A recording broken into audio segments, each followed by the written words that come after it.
Greetings, Minecrafters, and welcome to another Minecraft discussion here today. My name is Kimberly Quinn, and I just have to tell you, I'm just thrilled to be here. And it was just pounding, like 20-pound drops outside. It was so crazy, and I had to just be in that and listen to it and experience it. And I love it when it pounds.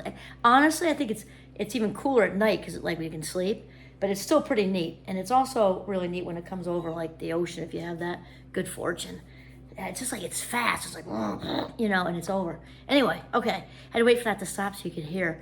It makes lots of noise on the video. So anyway, today I would like to have a chat with you and ask you, there's still some rumblies out there. Anyway, are you surviving, just surviving, or thriving? This is super important, and it's also important to do a little disclaimer because there are times in life when we're surviving because we've got some huge life curveball, that just happened to us, like a death in the family. I just went to a wake this weekend for wonderful, wonderful friends of ours who had a horrible loss, and so there are times when we're just surviving and getting through. For sure.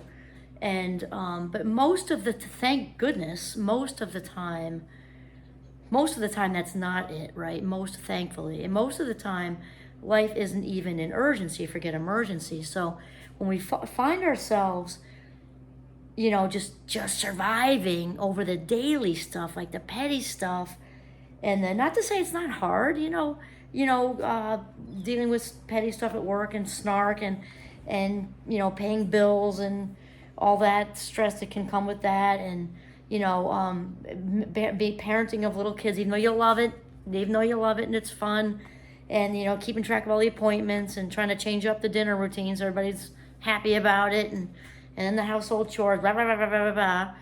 Though even with all that stuff said, we talked about it, we've in a bunch of episodes, that life isn't an emergency. It's not even usually an urgency.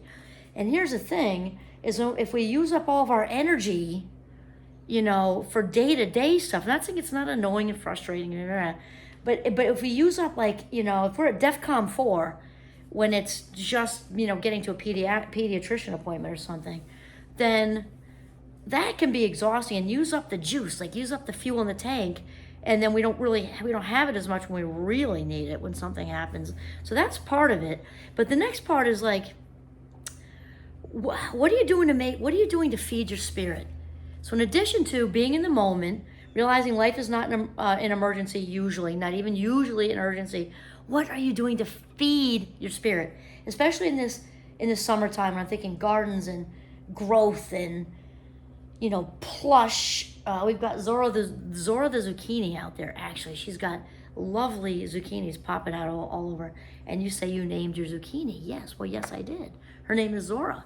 She's in this huge big pot. I think she might be feeling a little cramped, which I didn't realize till now, but she's doing pretty well. So, but this time where we're surrounded by lushness and plushness and things growing and richness, and think about that, like emotional fertilizer. What emotional fertilizer are you dumping on your head to keep yourself filled up? Because that is our number one job. Because it's not you, for the most part, I'm not talking about those isolated, big, huge life events. It's not about just surviving. It's about thriving and grabbing the world by the ass. Like it's just one big playground. The world is our oyster as much as we can. And so it's important to realize that it's super important to do what makes our heart sing, even if it's 5 minutes a day or 10 minutes a day, or just when you get up in the gratitude journal and maybe read something uplifting, watch an uplifting quick YouTube, take a few minutes to be mindful, go for a walk. If another little trick there is to set the alarm, preferably a half an hour earlier than you actually need to get up.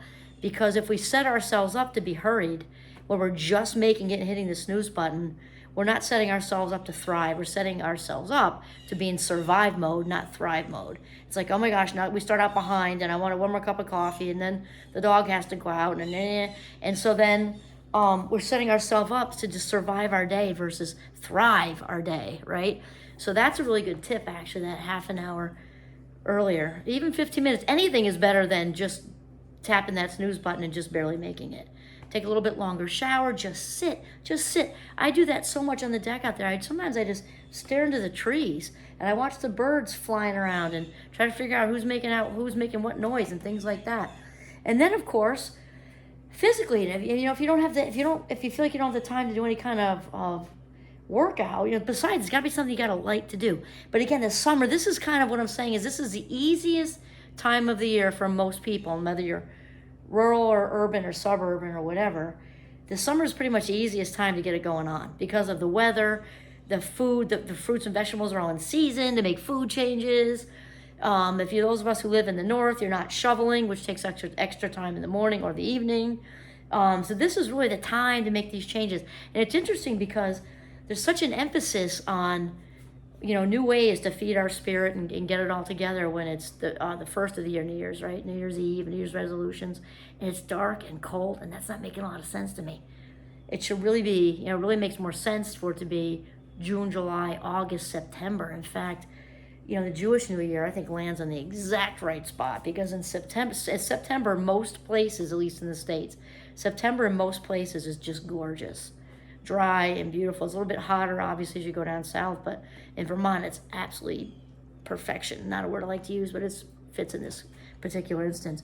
Okay, and then sleeping, another thing that works to keep ourselves filled up, because again, the rain sounds, you can crank the windows open, have a little bit of a heat wave going, but the air conditioning, that white noise, can also work for sleeping better. And we don't realize some of these things, they do keep us filled up, because sleep deprivation, actually, I'm talking about chronically, not like you missed a night, you have a newborn. Chronic sleep deprivation can lead to depression. It also leads to weight gain because the hormones leptin and ghrelin are out of whack, and those are the hunger hormones that help us to feel hungry, and then the other one helps us to feel satisfied, and they get our metabolism all screwed up. We can obviously, there goes our immune system, so we touch a doorknob, say catch the Rona, but just catch anything, catch a virus. Whereas if you're up and drinking your OJ and all that, getting good sleep most of the time, you can touch that doorknob or somebody's cell phone and your body fights it off like with their little macrophages like Marines, and then you go home without it, right? And also, sleep deprivation mimics the signs of aging also. We are less creative, less productive, less happy. So we're talking about keeping ourselves filled up. The sleeping thing is huge. We're talking about most of the time, because when we don't get it chronically, basically we get sick, fat, crabby, irritable, we're uncreative, unproductive, and we look old. So there you go. So keep yourself filled up that way. Again, and I love a good burger. I'm not saying I'm far from a vegan. My rooftop friend is a vegan, my best friend from growing up, and God bless her. I've never seen anybody eat more healthfully in my life. I eat very healthfully, but I'm not above a good burger. I also like a steak. Don't have much of a sweet tooth, but I like the nachos and the things sometimes. We're talking about, healthy, making your heart sing, hanging out with friends, relationships. Even if it's this long, or if you're on the phone, if you can't be in person, you're on the phone. But because all this stuff keeps us filled up. And the thing is, and it's bringing me back to young motherhood, when we get in this mode of surviving rather than thriving, I'm talking again under regular circumstances, not under some catastrophic something in your family. Regular circumstances, we can get into the mode of putting ourselves last on the list and not keeping ourselves filled up. And that's a little heavier lift to get out of it. And I remember being a young mom and being in that, because we're conditioned and socialized or however condition works, and taught as little girls and young women, even though we don't necessarily, we're not conscious of it, to put yourselves last. And obviously our children's basic needs, obviously, that's in the contract that your kids are first. Yet it's also important to, even if it's just an hour a week, or preferably break that up over some days, 15 minutes a day, and then maybe you get to skedaddle off with the women friends for a Christmas shopping weekend like we used to do. It's not a lot of time, but wow, do you need it? Because then you come back being a better partner, better mother, better sister, better daughter, better employee, everything. So it's the number one job to keep ourselves filled up. We talked about that before. Surviving versus thriving.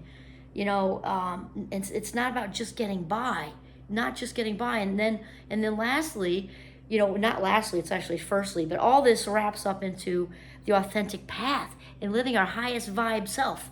That is the whole point. Our whole point of us being here is to learn how to love ourselves and each other, which we can't do very well if we're exhausted and hungry and spiritually, emotionally, physically depleted from being everybody's everything all the time without refilling the tank.